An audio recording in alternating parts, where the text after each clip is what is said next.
কুমিল্লা আন্তর্জাতিক বিমানবন্দর। কুমিল্লা আন্তর্জাতিক বিমানবন্দর শৌখিনতার অংশ হিসাবে নয়, প্রয়োজন হয়ে দাঁড়িয়েছে কুমিল্লা আন্তর্জাতিক বিমানবন্দরটা দ্রুত কার্যক্রম শুরু করা। বাংলাদেশের মধ্যে যতগুলো এয়ারপোর্ট আছে এর মধ্যে সবচেয়ে লাভজনক এয়ারপোর্ট হচ্ছে কুমিল্লা এয়ারপোর্ট। আর কুমিল্লা এয়ারপোর্টটি ব্রিটিশ আমলে নির্মিত হওয়ার পর থেকে আসলে দেশের প্রয়োজনে দেশের মানুষ কুমিল্লা এয়ারপোর্টটি ব্যবহার করেছে। তো দ্বিতীয় বিশ্বযুদ্ধের পর ধীরে ধীরে কুমিল্লা এয়ারপোর্টের চাহিদা কমতে শুরু করেছে।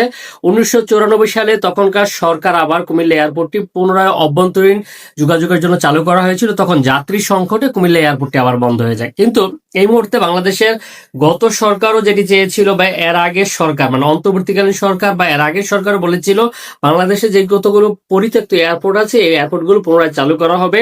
কিন্তু কুমিল্লা এয়ারপোর্টটা কিন্তু পরিত্যক্ত নয়। কুমিল্লা এয়ারপোর্টটা একটি সচল এয়ারপোর্ট, যেখান থেকে প্রতিদিন মানে বাংলাদেশ সরকার রাজস্ব আয় হচ্ছে। এখানে প্রত্যেক মাসে কুমিল্লা এয়ারপোর্ট থেকে শুধুমাত্র ইন্টারন্যাশনাল সিগন্যাল ব্যবহার করে যেখানে 30 থেকে 40 লক্ষ টাকা রাজস্ব আসছে কুমিল্লা এয়ারপোর্ট থেকে। তাহলে বাংলাদেশের একটি লাভজনক এয়ারপোর্ট হচ্ছে কুমিল্লা। সেকেন্ড হচ্ছে কুমিল্লা এয়ারপোর্টটি কেন প্রয়োজন। আপনারা দেখেন যে কুমিল্লা মানুষ অভ্যন্তরীণ এয়ারপোর্ট আমরা চাচ্ছি না, কারণ কুমিল্লার ঢাকা বলেন, কক্সবাজার বলেন, চট্টগ্রাম কোথাও যাওয়ার জন্য আমাদের বিমানের প্রয়োজন না থাকলেও আমাদের বাংলাদেশে যে পরিমাণ প্রবাসীরা আছে, বাংলাদেশে সবচেয়ে বেশি প্রবাসী হচ্ছে কুমিল্লা জেলা থেকে।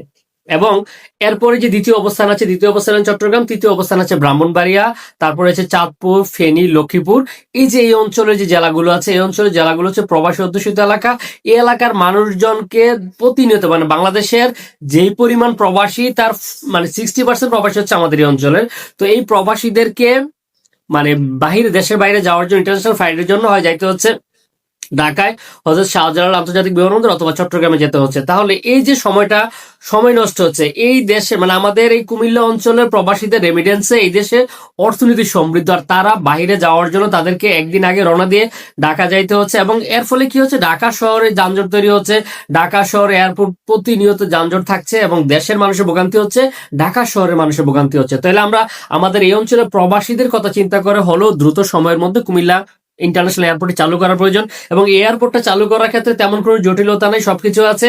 যেহেতু এখান থেকে সচল আছে, রাডার সচল আছে, শুধুমাত্র রানওয়েটা সংস্কার করলে কুমিল্লা আন্তর্জাতিক এয়ারপোর্টটা চালু করা যায়। আর আপনারা জানেন কুমিল্লা বার্ড রয়েছে, যেখানে প্রত্যেক বছর বার্ডে বিভিন্ন দেশি বিদেশি শিক্ষা প্রশিক্ষণার্থীরা আসেন বার্ডে প্রশিক্ষণ নেওয়ার জন্য। কুমিল্লা ওয়ার্ড সেমিটারি রয়েছে, যেখানে কমনওয়েলথভুক্ত দেশের রাষ্ট্রদূতরা আসেন, কমনওয়েলথভুক্ত দেশগুলো বিভিন্ন দেশের প্রতিনিধিরা কুমিল্লা ইংরেজ কবরস্থানে আসেন। তাহলে এই জন্য একটি গুরুত্বপূর্ণ। এছাড়া জানেন যে আপনার কুমিল্লা এখানে 5টি মেডিকেল কলেজ আছে, 5টি মেডিকেল কলেজে বিভিন্ন দেশের শিক্ষার্থীরা রয়েছে। তার চেয়ে বেশি গুরুত্বপূর্ণ হচ্ছে কুমিল্লা যে এয়ারপোর্টের পাশে ইপিজেড রয়েছে, যে ইপিজেডটি গত কয়েক বছর ধরে রপ্তানি আয়ের শীর্ষে রয়েছে কুমিল্লা ইপিজেড। কুমিল্লা ইপিজেডে যেহেতু এটা রপ্তানি নির্ভর একটি ইপিজেড, পণ্যগুলো রপ্তানি করার জন্য আন্তর্জাতিক এয়ারপোর্ট থাকলে দ্রুত পণ্য রপ্তানিটা সহজ হয় এবং বিদেশি বায়ারদের জন্য আসলে খুব বেশি গুরুত্বপূর্ণ হয়ে উঠবে কুমিল্লা এয়ারপোর্টটি।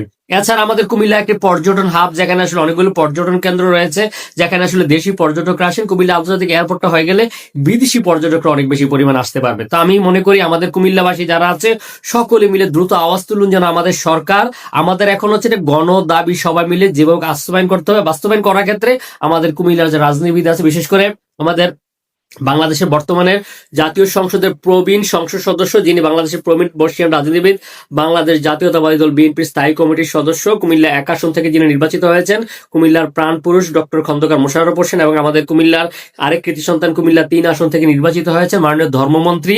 আমাদের এবার ধর্মমন্ত্রী অবশ্যই বিষয়টা খুব বেশি দৃষ্টিগোচর করা উচিত, কারণ হচ্ছে কুমিল্লা থেকে যদি হজের ফ্লাইট গুলো পরিচালিত হতো তাহলে অন্তত পক্ষে ঢাকা শহরে হজের মানুষের চাপটা কমে যেত। আমাদের ধর্মমন্ত্রী রয়েছেন শাহ মুফাজ্জল হোসেন কায়কোবাদ, এবং আমাদের কুমিল্লার সিংহপুরুষ কুমিল্লা 6 আসন থেকে নির্বাচিত সংসদ সদস্য মনিরুল হক চৌধুরী, যিনি কুমিল্লার বিভিন্ন উন্নয়ন প্রকল্প করছেন এবং ওনার নির্বাচন ইশতেহারে কিন্তু কুমিল্লা বিমানবন্দরটার কথাও ছিল। এছাড়া আমাদের কুমিল্লা সদরের কৃতি সন্তান আমাদের মাননীয় কৃষি, খাদ্য এবং মৎস্য প্রাণী সম্পদ মন্ত্রী হাজী আমির রশিদ ইয়াসিন মহোদয় আছেন।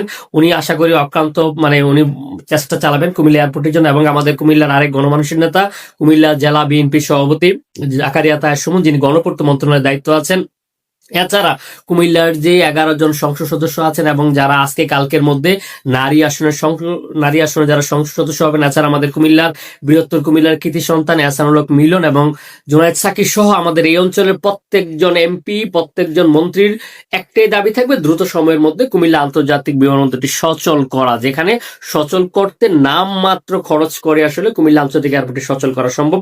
ভিডিওটি বেশি করে শেয়ার করে সকলকে দেখার সুযোগ করে দিন এবং আপনার মন্তব্য জানাতে ভুলবেন না। শেষ করছি এখানে, কথা হবে অন্যদিন অন্য একটা ভিডিওতে। আল্লাহ হাফেজ।